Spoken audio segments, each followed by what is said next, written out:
And ఇంకొకటి like పిల్లల్లో గాని, పెద్దల్లో గాని టాన్సిల్స్ ప్రాబ్లమ్ అవునండి.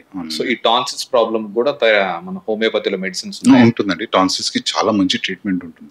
జనరల్‌గా చాలా మంది ఏంటంటే టాన్సిల్స్ రాగానే టాన్సిల్స్ తీసేసేయాలి, సర్జరీ చేయాలి, సర్జరీ చేయాలి. ఎగ్జాక్ట్లీ తీసేయమంటారు. కానీ టాన్సిల్స్ ఏంటంటే మన body first line of defence. అంటే ఏంటంటే మనకి ఇన్ఫెక్షన్ రాగానే ఆ ప్రాబ్లమ్ లంగ్స్‌కి వెళ్ళకుండా థైరాయిడ్ ఆపుతుందన్నమాట. సో ఇది ఆపడం అప్పుడు మనం ఏం జరుగుతుందంటే పిల్లల్లో జ్వరం రావడం కానివ్వండి, జలుబు రావడం కానివ్వండి, లేదా ఇతర సమస్యలు వస్తుంటాయి, దగ్గు ఇవన్నీ. సో టాన్సిల్స్ ఇన్ఫెక్షన్స్కి మనం హోమియోపతిలో ఇస్తే ఆ సివియారిటీ తగ్గుతుంది, రికరెన్సెస్ తగ్గుతాయి, ప్లస్ యాంటీబయోటిక్ డిపెండెన్సీ కూడా తగ్గుతుంది. ఇంకోటి ఏంటంటే మీకు ఒకసారి టాన్సిలైటిస్ వచ్చింది అనుకోండి, హోమియోపతి వాడితే ఏంటంటే చాలా రోజుల వరకు అది రాకుండా ఉంటుంది.